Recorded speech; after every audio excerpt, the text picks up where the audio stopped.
तो तैयारी के इस क्रम में आपका स्वागत करता हूं विद्यार्थियों, आपके अपने इस YouTube चैनल पर। लीजिए, जैसा कि हमने इससे पिछले वीडियो में पढ़ा समास भाग 1। समास भाग 1 के अंदर हमने देखा समास की परिभाषा, उसके परिचय के बिंदु और किस तरह से समास के विग्रह के आधार पर उसका रूप बदल जाता है। ये प्रारंभिक बातें हमने समास से संबंधित जानी। चलिए अब शुरू करते हैं समास की आगे की प्रक्रियाएं कि किस तरह से समास के भेद और भेदों का निर्धारण। देखिए, समास के भेद मैंने लिखा है शीर्षक, और पद या अर्थ की प्रधानता के आधार पर समास के कितने भेद होते हैं? 4 भेद होते हैं। कितने भेद होते हैं? 4 भेद। पद या अर्थ की प्रधानता के आधार पर समास के 4 भेद, यानी कहें तो व्याकरण में मूलतः समास के 4 ही भेद होते हैं, लेकिन अपनी हिंदी भाषा में कुल मिलाकर 6 भेद हैं। वो इन चारों भेदों के आधार पर ही निर्धारित है। चलिए समझ लेते हैं। एक समस्त पद वह होता है जिसमें प्रथम पद प्रधान होता है। प्रथम पद प्रधान होता है, इसकी जगह यह भी आ सकता है कि पूर्व पद प्रधान। ये शब्द मैंने आपको पहले दिए हैं, इसको हम कहें कि पूर्व पद प्रधान, जिसमें पहला पद प्रधान हो और द्वितीय पद प्रधान। एक समस्त पद ऐसा होता है, एक समास ऐसा होता है जिसमें पहला पद गौण हो जाता है और दूसरा पद प्रधान हो जाता है। दूसरे पद प्रधान के लिए हम कह सकते हैं कि परपद प्रधान हो सकता है, या यह शब्द भी आ सकता है कि जिस समास का उत्तर पद प्रधान हो, परपद, उत्तर पद या द्वितीय पद, बात एक ही है, और दोनों पद प्रधान हो, यानी ऐसा समस्त पद जिसमें दोनों को हिंदी में उभय भी कहते हैं कि उभय पद प्रधान हो, यानी दोनों पद जिसमें बराबर महत्व रखते हो। और अन्य पद प्रधान, अन्य पद प्रधान का मतलब जिसमें न पहला पद प्रधान हो न दूसरा हो, अपितु उन दोनों के शाब्दिक अर्थ से कोई तीसरा अर्थ निकलता हो, तो वहां अन्य पद की प्रधानता हो जाती है। वह है जैसे बहुब्रीहि समास में हम ऐसा पढ़ेंगे। अब इन्हीं के अंदर हम अपने सारे समासों का अध्ययन करने वाले हैं। चलिए कैसे? प्रथम पद प्रधान।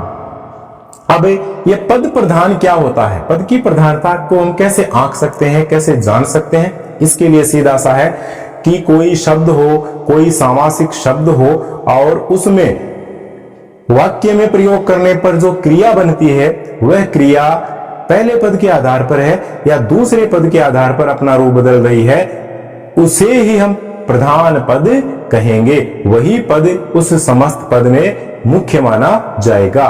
और ये हम जैसे जैसे हम इन चारों समासों के अर्थात 6 समासों के भेद पढ़ेंगे, वैसे मैं बताता आपको चलूंगा। प्रथम पद प्रधान, यानी वह समस्त पद जिसके अंदर पहले पद की प्रधानता होती है और उसी के आधार पर क्रिया का रूप निर्धारित होता है, वह प्रथम पद प्रधान होता है। और इसमें आपका आता है अव्ययी भाव समास। कौन सा समास आता है विद्यार्थियों? अव्ययी भाव समास आता है। ये देखिए, अव्ययी भाव समास हो गया। और द्वितीय पद प्रधान, इसमें पहला पद प्रधान होता है और इसमें दूसरा पद प्रधान होता है। इसमें आपका आ जाता है तत्पुरुष समास। यहां कौन सा समास आ जाएगा? तत्पुरुष समास आ जाएगा। और कहें कि पहले और दूसरे पद को छोड़ करके दोनों ही पद प्रधानता रखते हो, दोनों ही पद का बराबर महत्व आता हो जिस समस्त पद में, वह होता है आपका कौन सा विद्यार्थियों? द्वंद्व समास। वह होगा द्वंद्व समास। ये देखिए, समासों के नाम लिख रहा हूं। और अन्य पद प्रधान में आपका आ जाएगा विद्यार्थियों बहुव्रीहि। इस शब्द पर भी आप गौर कीजिए, बहुव्रीहि। यहां बै नहीं है, वह है। यह शब्द शुद्धि का भी एक प्रश्न हो सकता है। बहुव्रीहि, इसको बहुव्रीहि अक्सर विद्यार्थी लिख देते हैं, जो कि गलत होता है। तो बहुव्रीहि है, वह है। अब हम देखें कि जिसमें दूसरा पद प्रधान हो वह समास होता है तत्पुरुष, और इसी में एक होगा आपका कर्मधारय। कौन सा समास? कर्मधारय समास। इसमें भी दूसरा पद है वही मुख्य होता है, जिसमें विशेषण विशेष्य का योग होता है, उपमेय उपमान का योग होता है। और इसी के अंदर एक आ जाएगा आपका द्विगु समास। कौन सा विद्यार्थियों? द्विगु समास।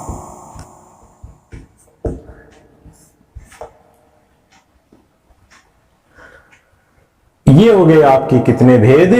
मूलतः पद की प्रधानता के आधार पर 4 भेद, और इसी के आधार पर बनने वाले अपने विद्यार्थियों कुल 6 भेद, अव्ययभाव समास, नंबर 2 तत्पुरुष, नंबर 3 कर्मधारय, नंबर 4 आपका द्विगु। क्यों? क्योंकि इन तीनों में ही दूसरा पद प्रधान है, इसलिए ये तीनों इसी की कोटि में आएंगे। अब है क्रम संख्या 5 पर आपका द्वंद्व समास और क्रम संख्या 6 पर विद्यार्थियों बहुव्रीहि समास। और मैं कहूं ये बहुव्रीहि समास है, इसको समासों का राजा कहा जाता है, समासों का राजा। यानी पूरे समासों में जो क्या है, राजा है, प्रधान है, वह कौन सा समास है? बहुव्रीहि समास है। क्योंकि किसी भी समास का हम विग्रह करते हैं तो जितना विस्तार बहुव्रीहि में हो सकता है उससे आगे किसी भी समास का विग्रह नहीं हो सकता। इसलिए अंत तक विग्रह करने के बाद में कोई समास जहां तक पहुंच सकता है तो वह है बहुव्रीहि समास। और बहुव्रीहि समास एक विस्तृत समास है, एक अंतिम समास है, तो इसलिए इसको क्या कहेंगे? समासों का राजा कहेंगे। चलिए आगे पढ़ लेते हैं। अब ये जो 6 समास हमारे पास हो गए, कुल कितने समास हो गए विद्यार्थियों? अब हमें हिंदी में कितने समास मिल गए? कुल 6 समास। व्याकरण कहती है कि पद या अर्थ की प्रधानता के आधार पर तो मूलतः समास के 4 भेद हैं, जबकि कुल मिलाकर के समास के कितने भेद हो गए? 6 समास हो गए। अब इन 6 समासों को हम एक साथ याद कैसे रखें? याद कैसे रखें? तो इसका एक छोटा सा सूत्र मैंने बनाया है, वह सूत्र आप देख लीजिए कि अव्यय तक, और ये क्रम से है, इसमें आप क्रम से याद कर पाएंगे जैसा मैंने यहां लिखा है। अव्यय तक द्विगु में द्वंद्व बहुत है। अव्यय तक द्विगु में द्वंद्व बहुत है, इतना सा याद कर लीजिए। आपके 6 समासों के इस क्रम में ये भेद है वो याद रह जाएंगे।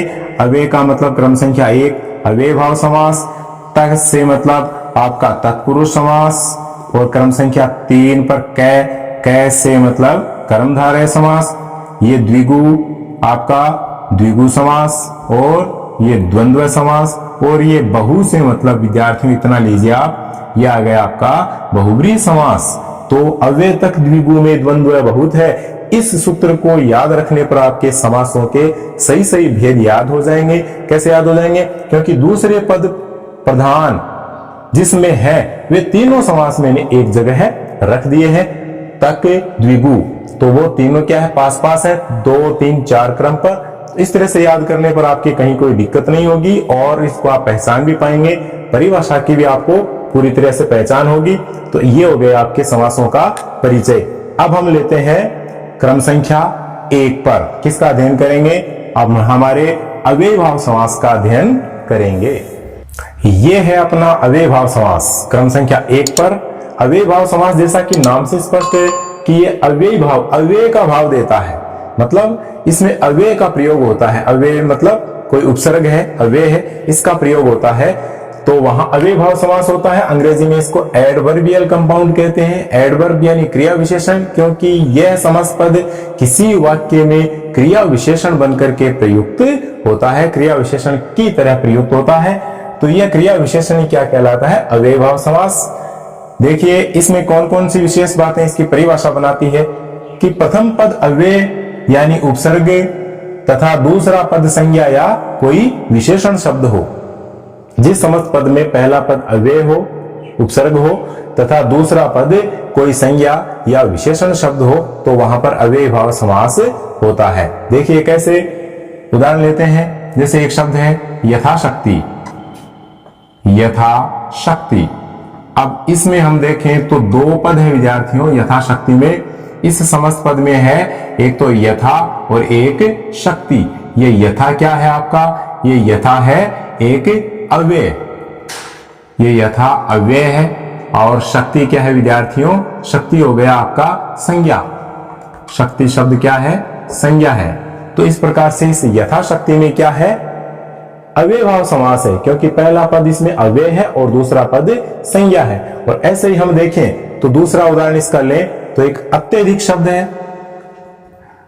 अत्यधिक शब्द को हमने लिया तो अब इसमें देखिए, इसमें क्या आ गया? अति। जोड़ अधिक, दो शब्द आ गए इस समस्त पद में, तो यहां पर कौन सा समास होगा? अति आ गया इसमें क्या? उपसर्ग, और अधिक क्या आ गया विद्यार्थियों? विशेषण। अधिक आ गया आपका विशेषण। जैसा कि यहां वाक्य में बताया हुआ है कि दूसरा पद क्या हो? कोई संज्ञा हो, तो संज्ञा वाले उदाहरण में हम ये देख सकते हैं, या फिर दूसरा पद कोई विशेषण हो, तो यह अधिक शब्द क्या है? विशेषण है, परिमाणवाचक विशेषण है। तो इस प्रकार अति उपसर्ग के साथ इस विशेषण का प्रयोग करने पर यह अत्यधिक शब्द बना, ये क्रिया विशेषण के रूप में प्रयुक्त होता है। और इस समस्त पद में निश्चित रूप से कौन सा समास है? अव्ययभाव समास है। इस तरह से आप इसे समझिए। दूसरा लक्षण इसका होता है कि प्रथम पद प्रधान हो और अव्यय हो। मूलतः इसमें पहले पद की प्रधानता है वाक्यानुसार, क्रिया के अनुसार, और ये क्या होता है? ये अव्यय है और यही प्रधान है। ये इसकी सरल परिभाषा, सरल इसका लक्षण। तीसरा हम देखें कि कभी कभी दूसरा पद क्या हो? इसमें अव्यय हो। ये जरूरी नहीं कि पहला ही पद अव्यय होता है, कई बार इस नियम से हटकर के वहां भी अव्यय भाव समास होता है, जो क्या करता है? जिसमें दूसरा पद अव्यय हो सकता है, और मूलतः वह क्या होता है? किसी क्रिया विशेषण के रूप में प्रयुक्त होता है। जैसे उदाहरण हम देखें, एक उदाहरण देखते हैं, नित्य प्रति। नित्य प्रति। अब यहां देखिए, नित्य प्रति, नित्य शब्द है वह पहले है और प्रति शब्द बाद में है। यहां उपसर्ग कौन सा शब्द हुआ? अव्यय कौन सा शब्द हुआ? प्रति शब्द हुआ। प्रति शब्द हो गया, तो प्रति बाद में आ जाने के कारण अव्यय है, वह दूसरा पद आ गया। दूसरे पद की जगह पर यह प्रति अव्यय आ गया, नित्य पहले आ गया, जो कि अव्यय नहीं है। तो इस प्रकार यहां पर कौन सा समास हो गया? यहां पर अव्ययभाव समास हो गया। ऐसे हम देखें कि सेवार्थ। एक उदाहरण हम देखें विद्यार्थियों, सेवार्थ। तो इसमें दो शब्द हो जाएंगे, सेवा और अर्थ। यहां पर ये अर्थ शब्द है, वह किसका काम कर रहा है? अव्यय का काम कर रहा है। तो पहले कोई संज्ञा या विशेषण आता है और उसके बाद में कोई उपसर्ग या ये उपसर्ग या आपका अव्यय आ जाता है, तो वहां आने पर क्या होता है? अव्ययभाव समास होता है। तो नित्य प्रति सेवार्थ ऐसे उदाहरण भी किसके उदाहरण है? ये इस अपने अव्ययभाव समास के उदाहरण है। तो परिभाषा अपने आप में ही खुद का उल्लंघन करती है कि प्रथम पद अव्यय होता है, लेकिन कभी कभी दूसरा पद भी अव्यय हो सकता है। ऐसा हम अव्ययभाव समास में देखें, दोनों बातें लिखी हुई है। शब्द की आवृत्ति होने से पूरा पद अव्यय की तरह प्रयुक्त हो जाता है। जब दो शब्द समान शब्द की आवृत्ति हो जाती है, तो वहां विद्यार्थियों क्या हो जाता है? अव्ययभाव समास हो जाता है। उदाहरण लिखते हैं, पल पल। यहां अव्ययभाव समास है। याद रखिए, जब भी दो समान शब्दों की आवृत्ति हो तो वे क्या होते हैं? वे आपके अव्ययभाव समास के रूप में आते हैं, क्योंकि वे अव्यय बनकर के प्रयुक्त हो जाते हैं और वे क्रिया विशेषण की तरह वाक्य में अपना स्थान बना लेते हैं। तो पल पल अर्थात हर पल, विग्रह क्या हो जाएगा? हर पल। तो इस पल पल में दिनों दिन, लूटम लूट, इस तरह के उदाहरण है कि यहाँ शब्दों की आवृत्ति हो जाने से अव्ययभाव समास है। अगली परिभाषा के रूप में हम देखें इसकी कि समस्त पद अव्यय का भाव देता हो तथा वाक्य में क्रिया विशेषण के रूप में प्रयुक्त होता हो। तो विद्यार्थियों, इतना याद रखिए कि यह सबसे महत्वपूर्ण बिंदु है। यह सबसे महत्वपूर्ण बिंदु है कि अव्ययभाव समास पूरी तरह कहां होता है? पूरी तरह ये मान लीजिए कि जिस समस्त पद में अव्यय का भाव समाहित होता हो, पूरा समस्त पद है वह अव्यय बनकर के वाक्य में आता हो तथा वाक्य में क्रिया विशेषण के रूप में प्रयुक्त होता हो, तो वहीं अपना कौन सा समास होता है? अव्ययभाव समास होता है। इन सारी बातों का निचोड़ इस वाक्य में समाया हुआ है। तो आशा करता हूं कि इस तरह से आपकी पूरी परिभाषा अव्ययभाव समास की समझ में आई होगी। अब हम पढ़ लेते हैं इसके मुख्य मुख्य उदाहरण और उनका विग्रह। अब हम हल करते हैं अव्ययभाव समास के उदाहरण, जिनमें किस तरह से उपसर्ग, अव्यय और उनकी पुनरुक्ति होकर के वे परीक्षा में आ जाते हैं। तो बोर्ड पे लिखे हैं विशेष उदाहरण। देखिए, एक सरल उदाहरण पहले शुरू में लिखा है कि यथाशक्ति, तो इसका विग्रह हो जाएगा शक्ति के अनुसार। शक्ति के अनुसार। और बताऊं कि अपने इस अव्ययभाव समास में विग्रह पूछने की संभावना बहुत कम होती है, बल्कि पहचान ही इसमें महत्वपूर्ण होती है। यथाशक्ति, यथा इसमें लग गया पहले अव्यय, और देखिए यथाशक्ति यानी शक्ति के अनुसार, यावत जीवन जब तक जीवन है। इसमें व्यंजन संधि है विद्यार्थियों, जब तक जीवन है। यावत जीवन यानी जीवन पर्यंत, यावत तय हलंत जोड़ जीवन, तो तय का जय में परिवर्तन हमने व्यंजन संधि के नियमों में पढ़ा है। आप व्यंजन संधि के वीडियो देखिएगा तो ये उदाहरण वहां आपको अवश्य मिलेगा। सावधान, इसमें सह जोड़ अवधान दीर्घ संधि है, लेकिन इसका विग्रह करेंगे तो अवधान का मतलब ध्यान, ध्यान सहित, ध्यान सहित या ध्यान पूर्वक, इसका क्या हो जाएगा, विग्रह हो जाएगा। सकुशल, कुशलता सहित या फिर कुशलता के साथ, कुशलता सहित, इसका विग्रह हो गया। और ऐसे ही अगला उदाहरण हम देखें तो अकारण, बिना कारण के, बिना कारण के, इसका विग्रह हो जाएगा। या वे भाव समास चल रहा है। प्रतिपल, इसमें प्रति क्या आ गया, शुरू में उपसर्ग है, तो देखिए प्रतिपल मतलब हर पल, प्रतिपल का हर पल, प्रत्येक पल। और यदि मैं बताऊं कि हर पल आ जाए, इस तरह का शब्द आ जाए हर पल, तो वहां भी क्या है, अव्ययभाव समास है, क्योंकि उसमें हर लगा हुआ है। आजीवन, जीवन भर, आजीवन मतलब जीवन भर। और प्रत्युपकार, इसमें यन संधि प्रति है, इसके अंदर उपसर्ग, तो प्रति जोड़ उपकार, अर्थात उपकार के बदले उपकार, विग्रह इसका यो होगा, उपकार के बदले उपकार, उपकार के बदले उपकार, इसका विग्रह ये होगा। तो विग्रह भी हमें आना अति आवश्यक है। और दरअसल, दर आ गया, इसमें विदेशी भाषा का उपसर्ग है, लेकिन दर आ जाने से क्या हो गया, इसमें अव्ययभाव समास, दरअसल, असल में, असल में, इसका विग्रह यूं होगा। देखिए कितने सरल हैं। अनुरूप, जैसा रूप है, जैसा रूप है यानी रूप के अनुसार। और आपाद मस्तक, ऐसे शब्द आते हैं जिसमें आ लगा हो पहले, तो आपाद मस्तक, आ उपसर्ग जुड़ा इसमें, तो देखेंगे कि आ का अर्थ होता है तक, और पाद यानी पैर, मस्तक यानी माथा, तो मस्तक से पैर तक, इसमें क्या हो जाएगा, मस्तक से पैर तक, यानी सिर से पैर तक। आपाद मस्तक, मस्तक से पैर तक, शब्द समूह के लिए एक शब्द में भी है। सेवार्थ, जिसमें अर्थ आ जाए, जिस शब्द के बाद में अर्थ जुड़ा हो तो वहां अव्ययभाव समास होता है, इसका अर्थ होता है के लिए। सेवार्थ मतलब के लिए, सेवा के लिए, सेवा के लिए। और इतना कहूं कि सेवार्थ, ज्ञानार्थ, प्रवेशार्थ, लाभार्थ, ये इस तरह के शब्द आते हैं तो उनमें अव्ययभाव समास माना जाता है। इनका विग्रह करते हैं, देखिए ध्यान पूर्वक, ध्यान सहित, पूर्वक लग गया तो ध्यान सहित हो गया, ध्यान पूर्ण हो गया। घर घर, देखिए यहां पुनरुक्ति हो रही है, आवृत्ति हो रही है शब्द की। जब समान शब्द पास पास आए, दो बार आ जाए, तो वह अपने आप में अव्यय का भाव देता है और अव्यय भाव समास उसमें होता है। घर घर, हर घर, या घर के बाद घर, घर के बाद घर यानी प्रत्येक घर, घर के बाद घर या फिर प्रत्येक घर, इसका विग्रह यूं होगा।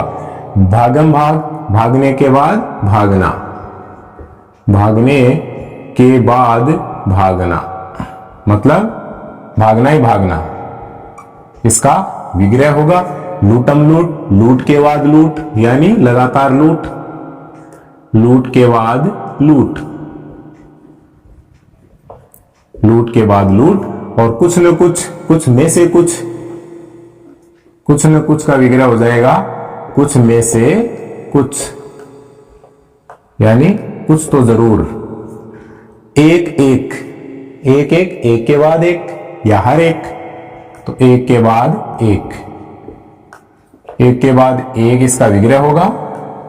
और यहां देखें हाथों हाथ, हाथ ही हाथ में, हाथ के बाद हाथ, ऐसे भी होता है, हाथ के बाद हाथ, हाथ के बाद हाथ। प्रतिवर्ष, हर वर्ष, प्रतिवर्ष का मतलब विद्यार्थियों हर वर्ष इसका विग्रह होगा। भरपेट या पेट भर, यानी ये देखिए ये दो शब्द कैसे हैं, इन दो शब्दों में भर है, ये भर एक में पहले है एक में बाद में है। तो इस तरह के उपसर्ग आ जाने पर, अव्यय आ जाने पर क्या होता है, अव्ययभाव समास होता है। ये चाहे पहले आए या बाद में आए, चूंकि ये बातें हम अव्ययभाव समास की पहचान में पढ़ चुके हैं कि कोई उपसर्ग या अव्यय है वह किसी शब्द के पहले भी आ सकता है, मुख्यतया पहले आता है, लेकिन कभी कभी बाद में भी देखा जाता है।